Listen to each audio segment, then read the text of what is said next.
So I want to thank Patrick and Kadena for arranging this wonderful event. Thank all of you, ladies and gentlemen, for coming here this evening to hear something about forbidden archaeology, evidence for extreme human antiquity. So first of all, I'll introduce myself as a researcher in human origins for the International Society for Krishna Consciousness. My work in human origins is inspired by my studies in the ancient Sanskrit writings of India. So this may seem a bit unusual in these days to be mixing science and spirituality, but I've found there's quite a bit of interest in these things even within the mainstream scientific circles. I've been invited to make presentations on my work at some of the leading scientific institutions in the world, like the Royal Institution in London, the Russian Academy of Sciences in Moscow, the Indian Institute of Science in Bangalore, and many other such institutions throughout the world. So the question that I'm dealing with is, how old is our human species?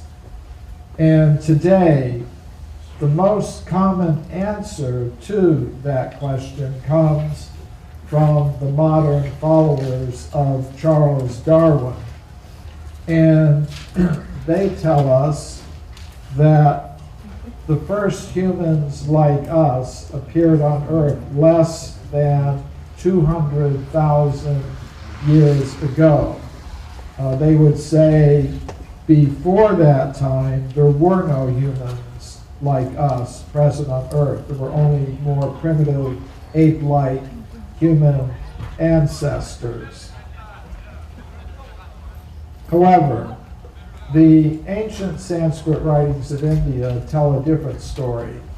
They inform us that humans like us have existed for many millions of years on Earth, going all the way back to the very beginnings of the history of life on this planet. So,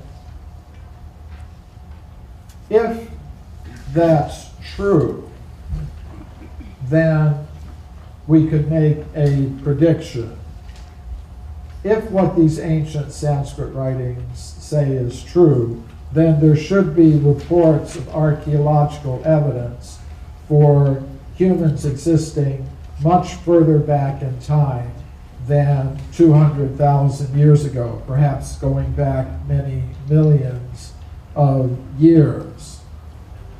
So my methodology for testing that hypothesis or prediction was to carefully examine all archaeological reports from the time of Darwin until the present, and not just in English. I have a reading knowledge of German, French, Italian, Spanish, Portuguese, many of the major European languages. So I looked at reports, not just in English, but in all these different languages. And doing that research took about 8 years of continuous work. And my results were as follows. There are no reports of evidence for extreme human antiquity in the current secondary literature text. I divide the scientific literature into two parts, primary and secondary. By primary scientific literature, I mean original reports by scientists, archaeologists, geologists, paleontologists, published in the professional scientific literature. By secondary literature, I mean literature that's based on the primary literature, like textbooks, survey studies, and things like that. So, first finding, not so surprising. You're not going to find any reports of human beings existing millions of years ago in the current secondary literature, the textbooks. Now, my second finding was a little more interesting, namely that there are many reports of evidence for extreme human antiquity in the primary scientific literature, past and present. So I collected those reports and put them into this book, Forbidden Archaeology, which many of you have. As you can see, it's quite a big book, 900 pages. Therefore, some people call it Forbidding Archaeology.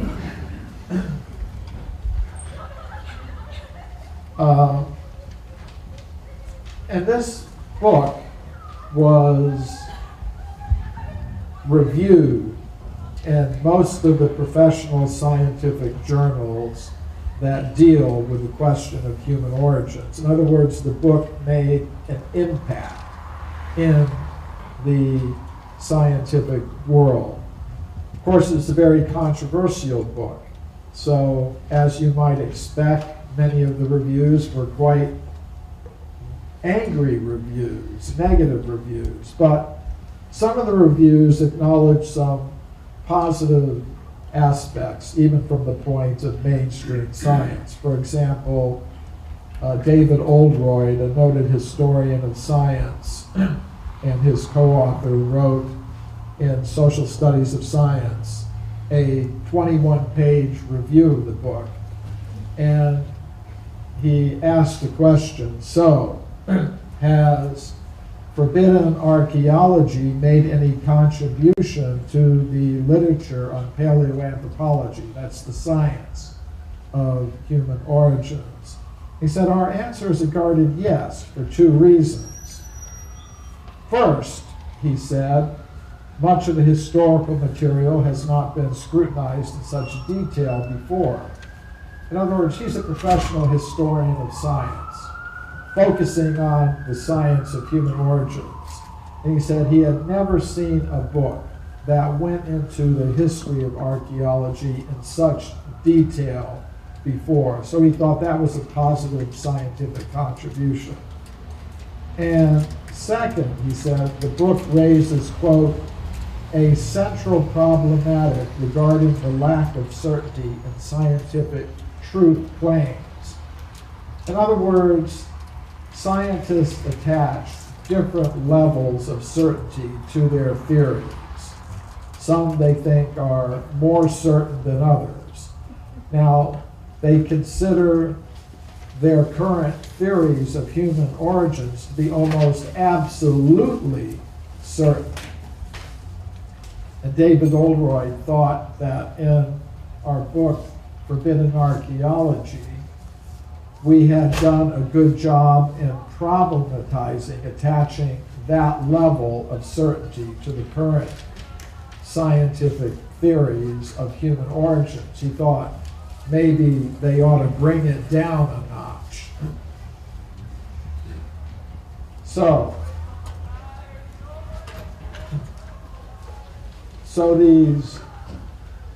this book, Forbidden Archaeology, is, as I said, 900 pages long. So some people asked for a shorter version. So we did bring out a shorter version called The Hidden History of the Human Race. Now, immediately after these books were published, I started making presentations about the subject matter of the book at major international scientific conferences. The first time I did that was in 1994. I presented a paper called Puranic Time in the Archaeological Record at a meeting of the World Archaeological Congress in New Delhi. The Puranas are the historical writings of ancient India. They describe a cyclical concept of time, and they say that humans have been present throughout all these vast cycles of time, going back millions of years, much further in time than 200,000 years. And there's archaeological evidence to support that idea. So I thought this meeting of the World Archaeological Congress, which is the world's largest international organization of archaeologists, would be a good place to present the kind of information that I'm talking about, especially since that meeting was being held in India. So that paper was later published in a peer-reviewed scientific book called Time and Archaeology, which was published by Routledge, a major scientific publisher. So sometimes people ask, do you have peer-reviewed scientific publications? And the answer is yes, I do have peer-reviewed scientific publications, and this is one of them. Many of them are included in my latest book, My Science, My Religion, which is a collection of 24 papers that I've presented at major international scientific conferences. So there is archaeological evidence for extreme human antiquity, but my question was, why is this evidence not found in today's secondary scientific literature, like textbooks at colleges and universities? And the answer, I believe, is a process of knowledge filtration that goes on in the world of science. You know, we can call the blue box there the knowledge filter. And what it represents is the dominant consensus today among scientists about this question of human origins. And that's the Darwinian evolutionary consensus, which says no humans like us existed before 200,000 years ago. So evidence that conforms to that consensus will pass through that filter very easily. And that means you'll see it in the textbooks. But if we have evidence that radically contradicts the dominant consensus, it tends to be filtered out, which means we don't hear very much about it. And one of the reviewers of Forbidden Archaeology understood this point that we were trying to make. This was a review, it was originally published in the French language in L'Anthropologie by Marilyn Patoumati, who is a French archaeologist. She wrote, Primo and Thompson have written a provocative work that raises the problem of the influence of the dominant ideas of a time period on scientific research. These ideas can compel the researchers to orient their analyses according to the conceptions that are permitted by the scientific community. So that's more or less stating in academic language what we were talking about when we spoke of knowledge filtration. The dominant consensus ideas in the scientific community can influence how scientists treat evidence that comes to their attention. And the effect is that they filter out the evidence that radically contradicts their dominant consensus. Now I'm going to give some examples of the kind of evidence that I'm talking about. I'm going to be starting with some discoveries that are fairly close to what most scientists are now prepared to accept in terms of how old our human species is. And then gradually I'm going to go further and further back in time. So this is Virginia Steen McIntyre, an American geologist who I know personally. When she was a young scientist just starting out in her career in geology, she was involved in dating an archaeological site in Mexico called Hueyatlaco. It's in central Mexico near the town of Puebla. A team of archaeologists, Mexican and American archaeologists, had uncovered stone tools and weapons there. And this is the excavation at Hueyatlaco. It was a very professional excavation. The artifacts were photographed in place in the layers of rock in which they were found. And of course, the archaeologists were interested to know how old these things were. So they called a team of geologists to the site to date it. And Virginia Steen McIntyre and her colleagues used 4 scientific methods to date the site, and I'll mention a couple of them. In the same layers with the stone tools, animal bones with cut marks on them were found. And the geologists used the uranium series method to date those bones. They got an age of 245,000 years. Above the layer with the stone tools and the animal bones was a layer of volcanic ash. The geologists used the zircon fission trap method to date those layers of ash. They got an age of 270,000 years. Using all 4 methods that they employed, the geologists concluded the site must be at least 250,000 years old. But the archaeologists said, that's impossible. According to their theories, human beings capable of making the artifacts did not exist anywhere in the world 250,000 years ago, and what to speak of being present in North America. Their current idea is that there were no humans in North America any earlier than about 20,000 years ago maximum. So the archaeologists refused to publish the report given by their own hand-picked team of geologists. So this upset Virginia Steen McIntyre and her colleagues. So they decided to independently publish the age for the site. But when they did that, they experienced, this is the report that they published.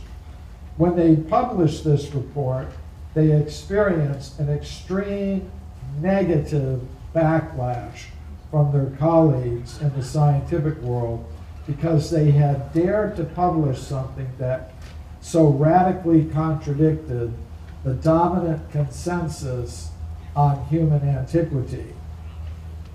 And Virginia Steen McIntyre lost a teaching position that she held at a university in the United States, and she had been a rising star in her profession, but suddenly her career was finished because she had dared publish something like this.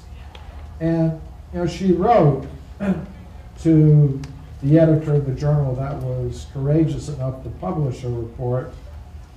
Not being an anthropologist, I didn't realize how deeply woven into our thought the current theory of human evolution has become. Our work at Hueyatlaco has been rejected by most archaeologists because it contradicts that theory, period.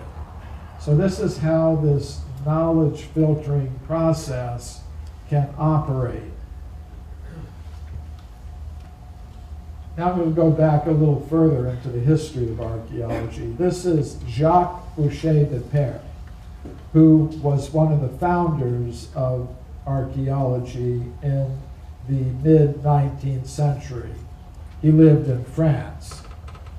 And at a place called Moulins-Quignon, near the town of Abbeville in northeastern France, in the Somme River Valley, he conducted an excavation. And in this excavation, he found an anatomically modern human jawbone. He found it in this layer of his excavation here, along with many stone tools and weapons. Now, according to modern geologists, this layer here at Moulins-Quignon is about 430,000 years old. So it was quite a controversial discovery. There were intense debates about this anatomically modern human jawbone being found in such ancient deposits. So many of the scientists proposed, okay, here's what probably happened. Somebody probably went to a nearby Roman cemetery, a couple thousand years old, got a jawbone from this Roman cemetery, then went secretly to the excavation, buried it for Jacques Boucher de Perthes to find. And that's the explanation. And actually, this is what you see in the textbooks today about this discovery. What we don't see in the textbooks is that after Boucher de Perthes heard these accusations that he had been the victim of a hoax, he went and conducted additional excavations in the same location. And he conducted these new excavations under conditions which completely ruled out this hoax hypothesis. And in these new excavations, which were witnessed by other professional scientists, he uncovered 100 additional anatomically modern human bones and teeth from the same formations. So I think what we have here is evidence that humans like us were existing over 400,000 years ago in Europe. And I reported on this case in this paper that I presented at the 20th International Congress for History of Science. It was later published in the peer-reviewed proceedings of that Congress. So in the early 20th century, an interesting discovery was made in Buenos Aires in Argentina. An anatomically modern human skull cap, the top part of a human skull, was found in an excavation there.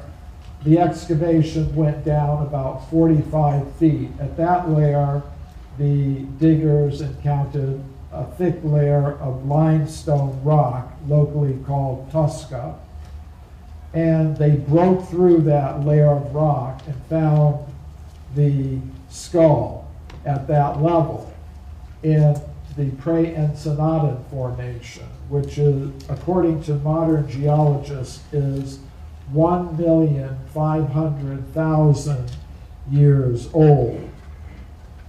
This discovery was reported to the scientific world by a prominent Argentine scientist, Florentino Ameghino, but we don't read about it in the textbooks today.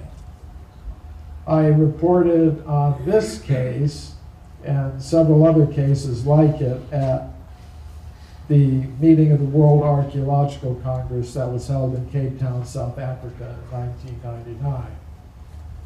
Now, many people have heard of Olduvai Gorge in Africa. Many important discoveries have been made there, but most people are not aware of the first discovery that was made there. In 1913, the German scientist Hans Reck reported that he discovered a fairly complete anatomically modern human skeleton there. And this is the skull from that skeleton. The skeleton was found in the upper part of bed 2 at Olduvai Gorge. And according to modern geologists, bed 2 goes from 1.7 million years at the bottom to 1.15 million years at the top. So it's over 1.15 million years old. And Rex said he found the skeleton solidly embedded in the rock, and he had to use a hammer and chisel to take it out of the rock in which it was embedded. So it was a very controversial discovery. There were decades of debate about this discovery through the 1920s, the 1930s, the 1940s. Many people thought the debate was finally settled in the 1960s and 70s when a German scientist named Rainer Proch did a radiocarbon date on a fragment of bone he said was from the original skeleton, and he got an age of less than 10,000 years. So many people thought, okay, that settles it. It's not over 1 million years old, it's less than 10,000 years old. But I don't agree with that resolution to the debate. First of all, Rainer Proch was later forced to resign from his position as an anthropology professor at Frankfurt University in Germany after an academic court there found him guilty of falsifying dozens of radiocarbon dates during his long career there. And there's a second problem, and that is that actually Rex skeleton was lost during World War II. It was in a museum that was bombed in Germany.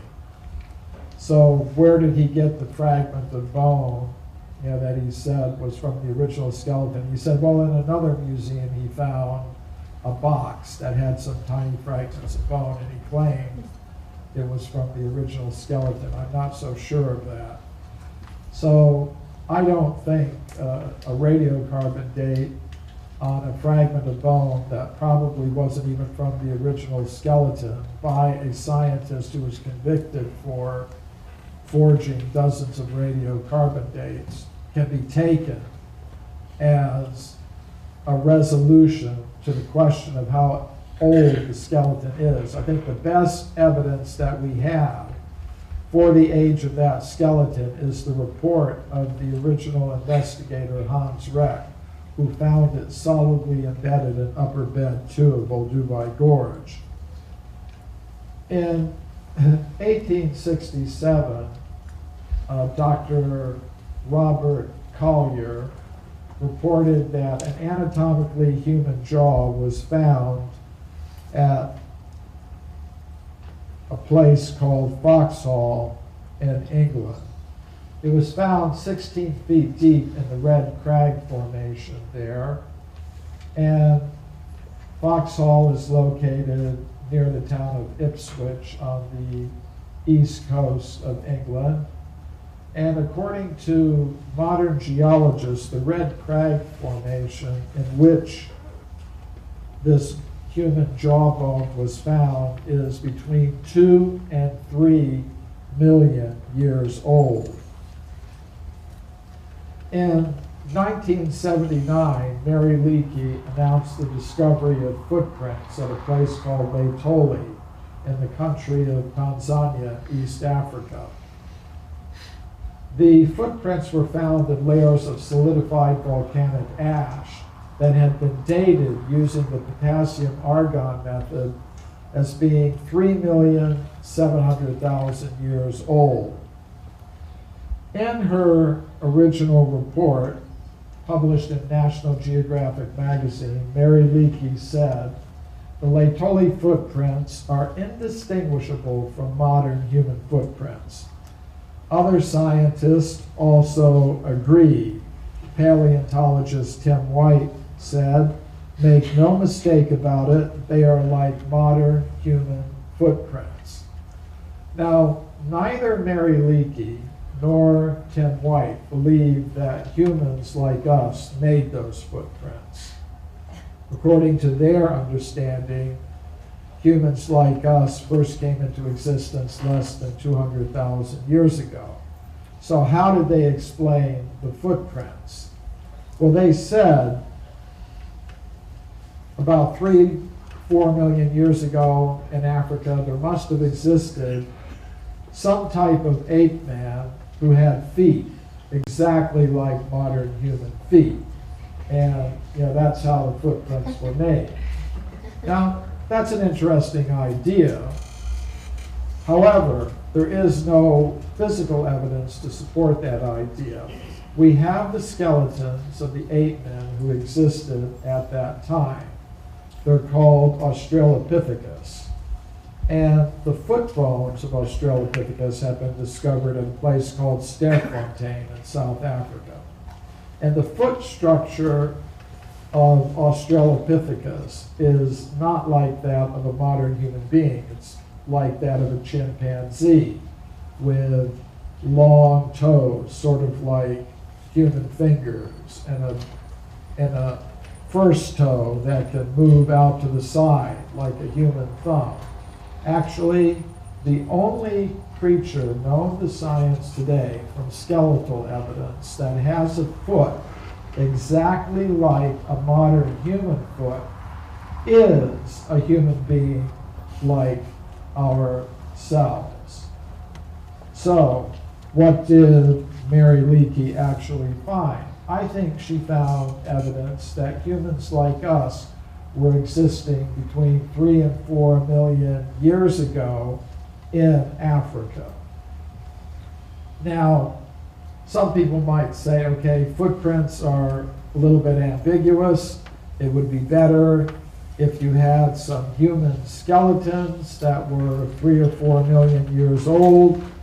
And such things have been reported in the professional scientific literature. In the late 19th century, the Italian geologist Giuseppe Ragazzoni reported excavating several human skeletons at a place called Castanedolo in northern Italy. This is the skull cap from one of these human skeletons. He found them in a formation about 4 million years old, according to modern geologists. I went to that village of Castanedolo, and I met this gentleman there, and he gave me a copy of a very rare geological report about this discovery. And from the information in the report, we were able to locate the place where the discovery was made.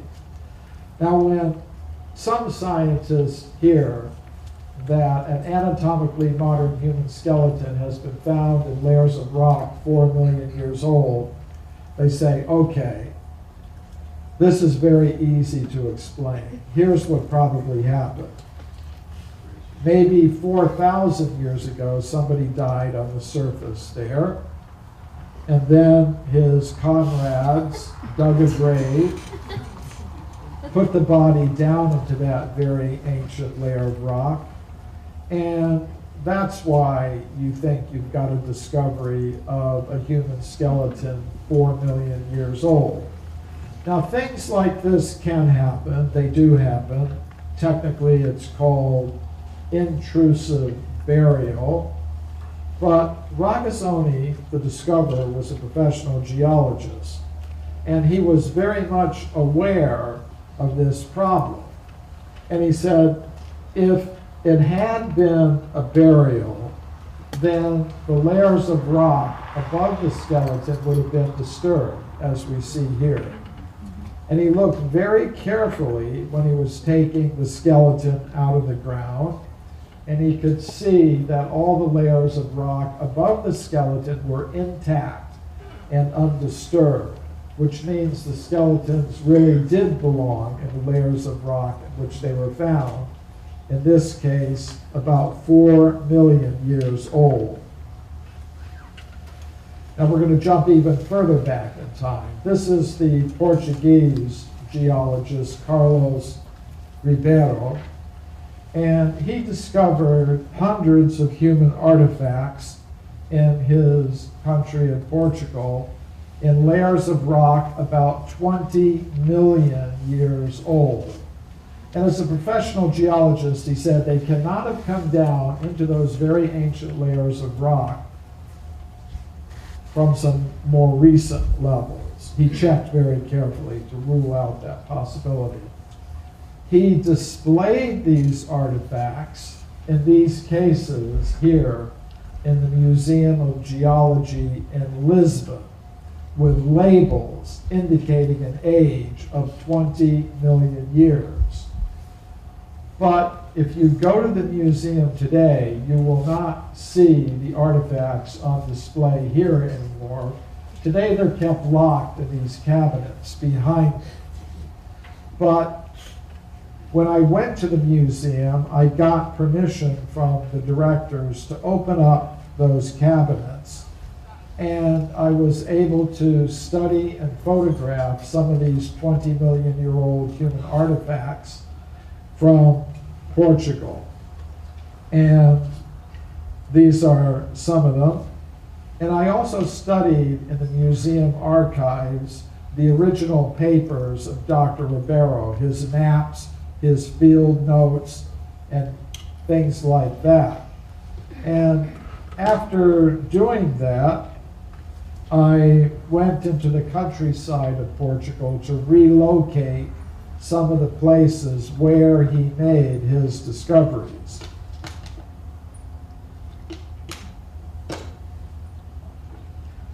For example, this is the quarry at Morganheira, where he found human artifacts in layers of rock 20 million years old. This is one of the artifacts he found there. It's an implement made of flint. It's got a nice point on it with some use marks showing how it was used 20 million years ago. It's got his original label on it in the museum collection. Now it's interesting what happened. When Ribeiro was alive, he displayed these artifacts in the Museum of Geology in Lisbon with labels showing an age of 20 million years. After he died, his colleagues in the museum did something interesting. They left the artifacts on display, but they wrote new labels for all of them, giving them far younger ages. This is the label that they wrote for the artifact I just showed you. It's the second line gives the age. It says Paleolithico Superior. That means the upper Paleolithic period. So, according to archaeologists, that period, the upper Paleolithic in Europe, goes back about 20,000 years. So they thought 20 million years, that's impossible. That can't possibly be true. 20,000 years sounds better. So they wrote new labels for all of the artifacts. And then the next generation of officials in the museum just put the whole collection away in the 1950s. And I'm the first researcher to see these things in decades.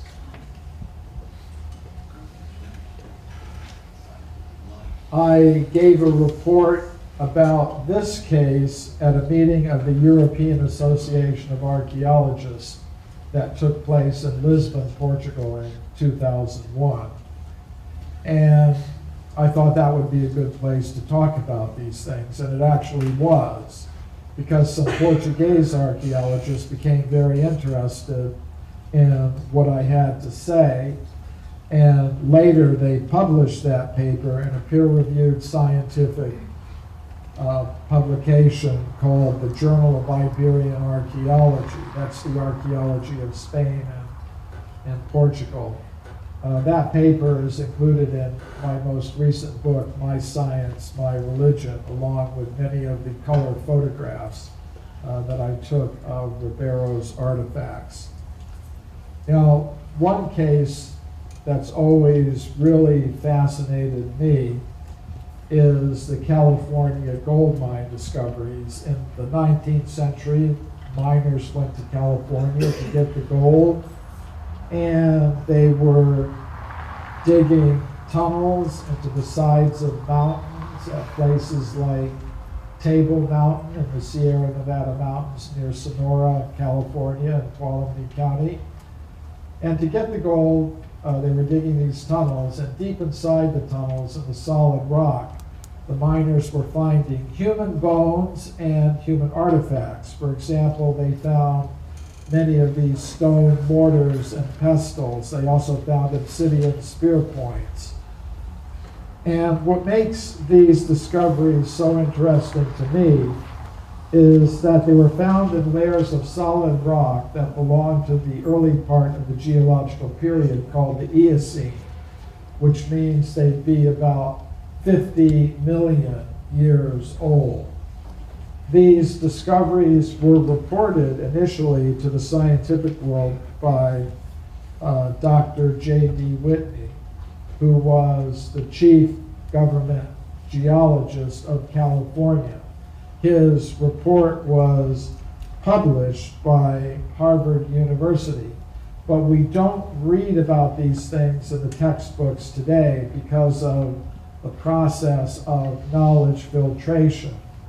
And this is the scientist most responsible for the knowledge filtering in this particular case. It's the anthropologist William Holmes of the Smithsonian Institution in Washington, D.C. And he wrote, if Dr. Whitney had understood the theory of human origins, he would not have published that report. In other words, he should have known that these things could not possibly be that old. He shouldn't have published them. He should simply have forgotten about them. And basically, that's what happened. However, a few years ago, some years ago, I was a consultant for a documentary called The Mysterious Origins of Man that was shown on the NBC network. And it was produced by a man named Bill Cote, who also did some very good documentaries about the Sphinx, the age of the Sphinx and the pyramids. Bill Cote had gotten a copy of my book, Forbidden Archaeology, and he wanted to include some cases from the book in this documentary, which, do we have copies of the documentary here? We do have some. One left. But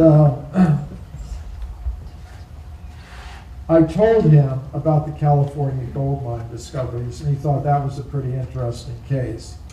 So I told him he should go to the Museum of Anthropology at the University of California at Berkeley. So he did go there, but the museum officials refused to allow him to see the artifacts. They said, well, you probably have a very tight deadline. We just wouldn't have time to go into our collections and find these things for you. And he said, no, I've got several months to do that. And they said, well, we have another problem. We would have to pay our staff overtime. Bill Cote said, I'll pay all the overtime expenses. And finally, they just said, no. Now, later, I was able to go, it's interesting what happened. Although he wasn't able to go in and get new video footage of the artifacts, we were able to find some photographs that Dr. Whitney had taken in the 19th century. So he did wind up with some images he could use in The Mysterious Origins of Man. But it was really interesting what happened when scientists found out that NBC was going to show this documentary featuring my work and the work of others in the alternative history field, like Graham Hancock and Robert Bauval, John Anthony West, and others. Scientists were outraged. They tried to stop NBC from showing the documentary. They weren't successful. NBC did show it several times. So that really outraged these scientists. So they went to the Federal Communications Commission, which is the agency of the United States government that licenses and regulates the television industry. And they tried to get the government to investigate NBC, censure NBC. They wanted the government to force NBC to broadcast an apology for having shown the documentary. And they also wanted the government to fine NBC millions of dollars so they would never do something like this again. Now, I'm happy to say the government didn't do any of that, but I thought it was very interesting that these kinds of attempts were made. Later, I was able to get into the museum collections myself. I'm a member of the World Archaeological Congress, and I had made a proposal to present a paper about the California gold mine discoveries at their next big international congress. That proposal was accepted. So I was able to go to the museum officials with that letter of acceptance. On that basis, they decided they would let me personally see the artifacts for my personal scientific research, not for television broadcast or anything like that. But the artifacts are not kept in the museum itself. They're kept in a storage building several miles from the museum. And, you know, to get there, you have to be accompanied by a museum official. You go through all kinds of heavy security. I mean, sometimes people think it's just something from Indiana Jones movies, that there's strange stuff in the museum collections that you don't get to see normally, but it's not just an Indiana Jones movie type of thing. So we did get in to see them, and those are some of the artifacts from the as you can see, it's in a storage building several miles from the museum. And then I went into the mountains of California. This is Table Mountain as it looks today. And we were able to find some of the old 19th century gold mining tunnels where these objects were originally discovered.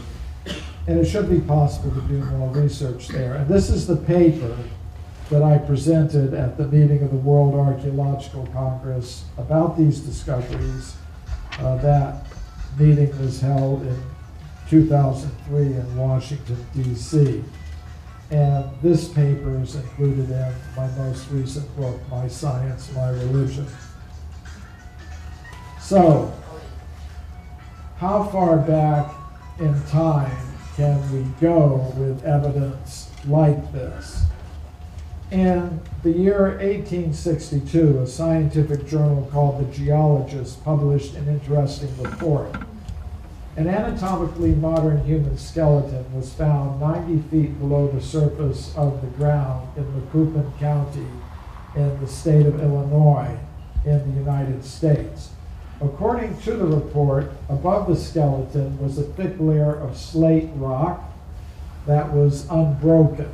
And that's an important detail because it rules out the intrusion idea, namely that the skeleton could have come down through some fissure or some burial into the ancient layer of rock in which it was found. According to geologists of the State Geological Survey of Illinois, this layer here below the slate rock at that location is about 300 million years old. So this report from Scientific American tells of a beautiful metallic vase that was found 15 feet deep in solid rock in Dorchester, Massachusetts. It's part of the Boston area.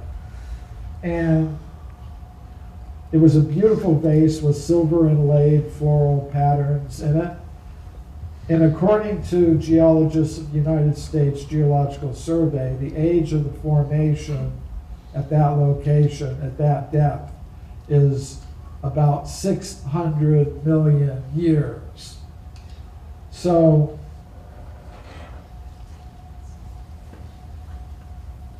actually, you know, I could keep you here from now until Christmas, going through one case after another, but you know, I'm not going to do that. I just wanted to give a representative sample of the kind of evidence that I'm talking about. There are hundreds of these cases, literally. And the implication of this evidence is that it contradicts the dominant theory today about human origins and antiquity. And this was recognized by one of the architects of that whole theory, the anthropologist William W. Howells of Harvard University. When Forbidden Archaeology first came out, he got a copy of it and he read it. And he wrote me a letter. And in this letter, he said, Forbidden Archaeology represents much careful effort in critically assembling published materials. I thought it was nice that he recognized that as a professional scientist. And he went on to say, most of us in the world of science, mistakenly or not, see human evolution with man emerging rather late. To have modern human beings appearing a great deal earlier would be devastating to the whole theory of evolution. So he recognized the implications of the evidence that was reported in Forbidden Archaeology. That is the implication, that if it is accepted, it would be pretty devastating, not just to the current ideas about human origins, but to the whole theory of evolution. So another archaeologist wrote a review of Forbidden Archaeology in British Journal for the History of Science. And as I said, most of the reviews of Forbidden Archaeology in the professional scientific literature are really quite harshly negative, but some of the scientists who reviewed it did acknowledge there were some positive aspects to it. Tim Murray wrote that Forbidden Archaeology, quote, provides the historian of archaeology with a useful compendium of case studies in the history and sociology of scientific knowledge, which can be used to foster debate within archaeology about how to describe the epistemology of one's discipline. And really, that's exactly what we were trying to do with Forbidden Archaeology in terms of the scientific and academic world. Of course, I have lots of different audiences for my work. I have my audience of conspiracy theorists, and my audience of ufologists, and I have lots of different audiences that I deal with, but one of them is the mainstream scientific audience. And what I was trying to do with that audience is get them to think about the epistemology of their discipline. Epistemology is the science of studying how knowledge is acquired, what is knowledge, how is it acquired, how do you look at evidence, how do you evaluate evidence. So that's what I was trying to do with Forbidden Archaeology, get a debate started in archaeological circles about the epistemology of their discipline. And this shows that I was successful in doing that, getting them to start talking about these things. Tim Murray also wrote in his review, forbidden archaeology is designed to demolish the case for biological and cultural evolution and to advance the cause of a Vedic alternative. Now, that's kind of an important statement. I mean, he's correct. I plead guilty. Forbidden archaeology was designed to demolish the case for biological and cultural evolution of the Darwinian kind. Guilty as charged. And to advance the cause of a Vedic alternative. I've been very open in my work in acknowledging the Vedic inspiration for what I do. Now, it's at this point that many in the world of science get very upset with me because they don't think that it's legitimate to bring into a scientific discussion some kind of spiritual angle. Now, I talk about this extensively in my book, My Science, My Religion. But it's interesting what Murray had to say about this. He said in this review, the dominant paradigm has changed and is changing, and practitioners openly debate issues which go right to the conceptual core of the discipline. Whether the Vedas have a role to play in this is up to the individual scientist concerned. Now, I think that's an enlightened position. Some people are in the scientific world going to say, no, you cannot bring in any kind of perspective like that. You cannot bring in, say, a First Nation perspective or a Vedic perspective or any other kind of perspective drawn from some traditional worldview. That, they think, is illegitimate. But I think Murray's position is actually correct. It's up to the individual scientists if they want to do that or not. There shouldn't be any ban on what scientists can do of that sort. So I thought that was a positive development. And I think there are enough people who agree with him in the world of science that make it possible for me to speak about my Vedic perspectives on human origins at major international scientific conferences and universities around the world. Now, some scientists are very upset that I do that, but others are willing to listen. And I think that's very important, because if ideas are going to change, the very first thing has to be a willingness to listen to new ideas and not keep them out of the discussion. So I'm going to end this with sharing with you some of my experiences in presenting this kind of thing to university audiences around the world. Tonight we're speaking at a university. I don't know how many students or professors from the university are here. Anybody? Okay, all from outside the university community, apparently. Unless there's somebody here who just doesn't want to identify themselves. Well, my books are now published in about 20 different languages, and I speak at universities all over the world. One of the languages in which my books are published is Russian. So I've been to Russia a few times, and I've spoken at universities there from one end of the country to another, from Vladivostok to Moscow to St. Petersburg, a whole lot of places. And most of the lectures have gone on without any problem. However, at one university there was a problem. It's the Tyumen State University, which is in Siberia, in one of the big oil towns that have opened up in Siberia. As many of you know, Russia's wealth is pretty much based on its oil and natural gas industry. So there have been huge developments and huge cities springing up in Siberia connected with that. So some professors at Tyumen State University invited me to speak about my forbidden archaeology work. And a lecture was scheduled. But the day before the lecture, the president of the university canceled the lecture because other faculty members in the university were very upset that I was being allowed to speak there. First of all, because I was saying something that contradicted the theory of human evolution. Second, I was doing it from a Vedic perspective. Either one of the things would have been bad enough, but both of them was just too much.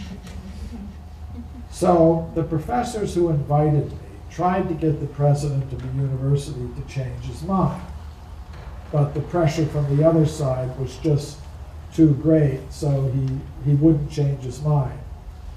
So then the professors who invited me went to the local branch of the Russian Academy of Sciences, which in terms of the academic hierarchy in Russia is higher than the university. And they spoke to the director there. And he said, okay, if they won't let him speak at the university, he can speak here at the Russian Academy of Sciences. So they had buses bring students and professors from the university to the Russian Academy of Science building. And the professors who invited me said, more students and professors came than would have come if the lecture had been held at the university. Because everybody was wondering, what is this man going to say that's so dangerous? His lecture was canceled. So it was a really interesting event, and then afterwards I had a private meeting with the local director of the Russian Academy of Sciences and some of the scientists who had invited me to speak. And it was a very nice conversation. And then something interesting happened the next year. The next year, I went back to the same university and I spoke in the biology department there, no problem. I guess they decided, better just let him speak and let the students make up their minds about it. I mean, he's only going to be here one day. We have them all the rest of the year. So, and this doesn't happen, you know, just in, I mean, Russia I have found to be in many ways a very open country. I was allowed to speak at the Russian Academy of Sciences main headquarters in Moscow. I have not been given such an invitation from the American Academy for the Advancement of Science up to this point. And once I was invited to the University of Indiana in Bloomington, Illinois. Same thing, I was invited by faculty members to give a lecture. Other faculty members found out about it, put pressure on the administration canceled the lecture. Unfortunately, there wasn't a local branch of the Russian Academy of Sciences I could go to. So the lecture was held in the public library in Bloomington, and whoever wanted to come came to that. So if that didn't happen a couple of times a year, I couldn't call myself a forbidden archaeologist anymore. So it's something that goes with the territory. But for those who are interested to see what kinds of presentations I do make at mainstream international scientific conferences, you could have a look at my latest book, My Science, My Religion, which is a collection of 24 such papers. And these other books are also there. They're available tonight. Patrick? Yes, sir. How are we doing? What's the next part of the program? You want to start the Q&A now? We can do that. Should I? Yeah, if you want to maybe, if anybody has a question that they would like to ask Mr.